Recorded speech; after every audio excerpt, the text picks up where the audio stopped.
Assalamualaikum students, welcome to online classes of Air Foundation Tipu Campus. This is your English teacher. You can see our book New Oxford Modern English book 3.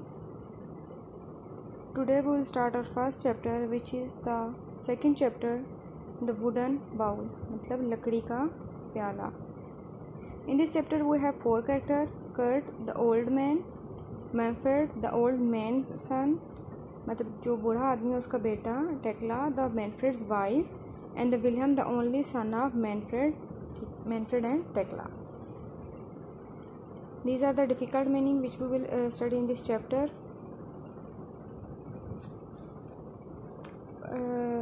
Let's start the brief summary of the chapter. Actually, this is the story of a family, and in this story we will learn how should we treat our elders to set an example for our children. In this story, the Manfred was a carpenter, and he also did some carving which he learned from his father. His main occupation is carpenting, but he also did some carving. Kurt became older, and he became feeble and weak, and his hands shook. One day at dining table, he dropped a plate and broke it. His son and his daughter-in-law became very angry on him, and they brought him a wooden bowl.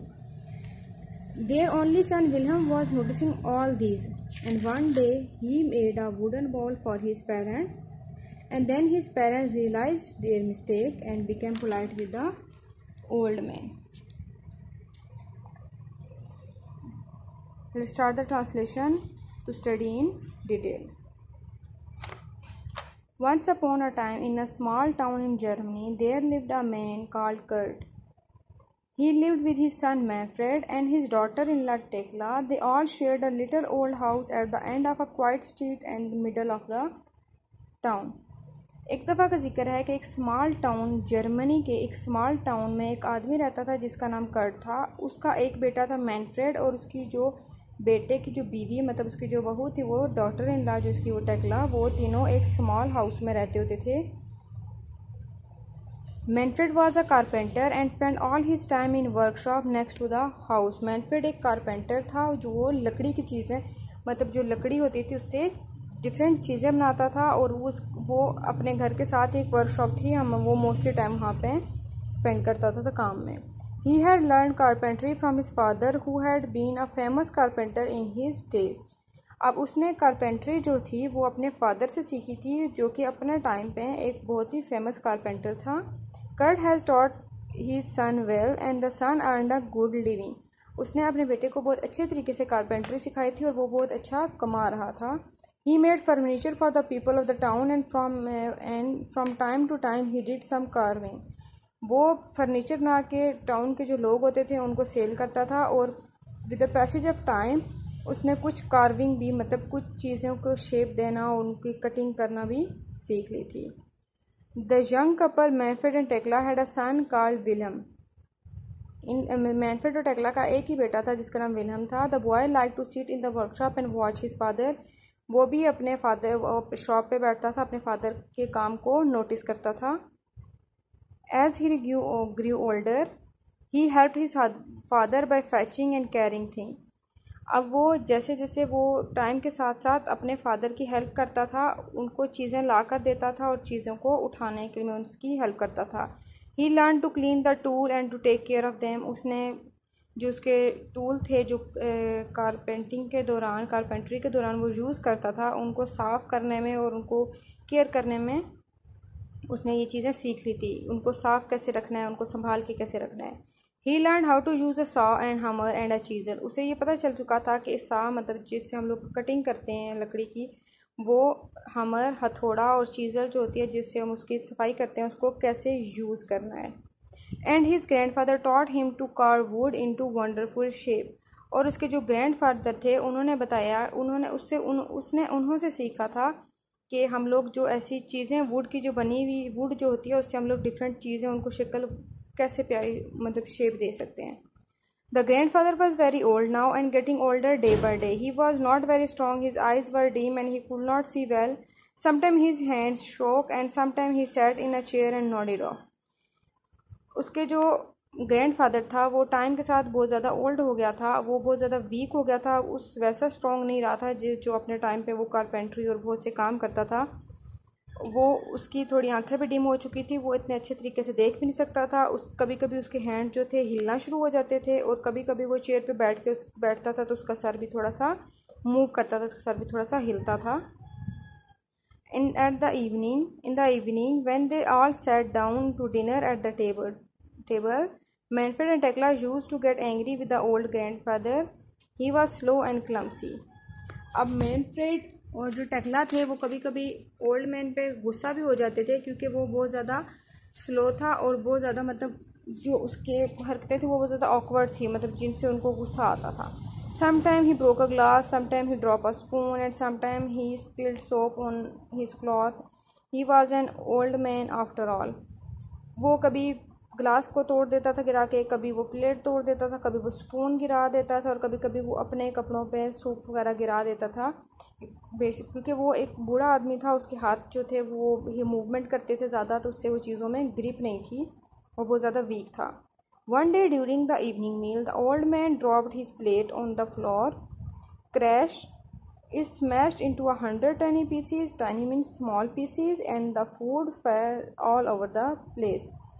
एक दिन जब वो रात का खाना खा रहे थे तो उसके हाथ से प्लेट गिर जाती है, और वो प्लेट जो होती है वो 100 पीसीज में टूट जाती है, मतलब वो इतने बुरे तरीके से टूटती है कि उसके छोटे छोटे 100 पीसीज हो जाते हैं, और उसका उस प्लेट में जितना भी वो फूड था वो उस जगह पे फैल जाता है। Tekla and Manfred began to clean up the floor, but how angry they were. Tekla and Manfred जो थे वो फ्लोर को साफ करने लग जाते हैं, लेकिन उसके साथ साथ वो बहुत ज़्यादा गुस्सा भी होते हैं उसके ऊपर।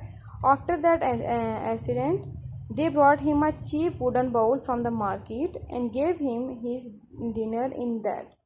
दे made the old man sit by himself in the corner of the room to eat his food. इस एक्सीडेंट के बाद उन्होंने क्या किया कि वो उस बूढ़े आदमी के लिए एक सस्ता सा और पुराना सस्ता सा जो वुडन बाउल होता है, लकड़ी का बना हुआ जो प्याला होता है, वो ले आते हैं ताकि वो गिर भी जाए तो टूटे भी ना, और वो ये है कि वो उस पर।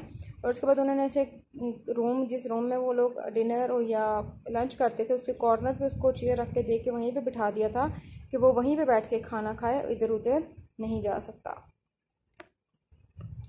The old man was sad. He kept quiet and did not complain. Old man जो था वो ये सब देख के मतलब अपने साथ उसके साथ जो उनका सब बिहेवियर था उस पर गुस्सा जो करते थे उसे बहुत बुरा लगता था, लेकिन वो चुप था, कंप्लेन कभी भी नहीं करता था।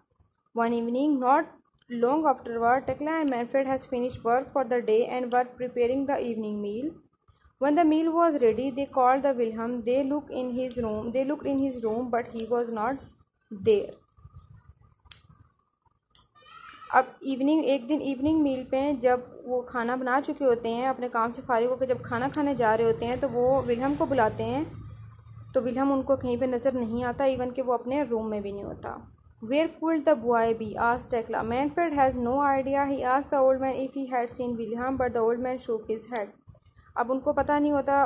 टेक्ला मैनफ्रेड से पूछते हैं, मैनफ्रेड कहता है कि मुझे भी कोई आइडिया नहीं है। मैनफ्रेड अपने फादर से पूछता है, ओल्ड मैन से पूछता है, तो वो कहता है, वो अभी अपना सर हिला देता है कि उसने भी विल्हम को नहीं देखा।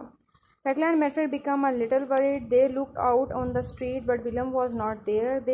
Then they saw a light on in his workshop. In the workshop they went to look. उसके बाद मैनफ्रेड और टेक्ला गली में देखते हैं, बट उनको वहाँ पे भी वो नज़र नहीं आता, लेकिन उनको अचानक से नज़र आता है कि जो मैनफ्रेड की वर्कशॉप थी जहाँ पे जो कार्विंग और कारपेंट्री का काम करता था उसकी लाइट ऑन होती है, तो ये वो लोग वहाँ पे जाते हैं।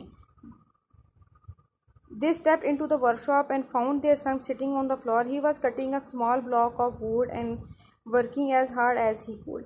अब वो जब शॉप के अंदर इंटर होते हैं तो वो क्या देखते हैं कि उनका जो बेटा है वहाँ पे फ्लोर पे नीचे बैठा हुआ है, और उसने एक वुड ली हुई है, ब्लॉक ऑफ वुड, मतलब एक वुड का पीस लिया हुआ है, और उसके साथ उसकी वो कटिंग कर रहा है, और उतनी ही मेहनत करता है जितनी वो कर सकता है। There you are, said Tekla. What are you making, son? Asked Manfred. Wilhelm put down the block of wood and the chisel. He looked up at his parents.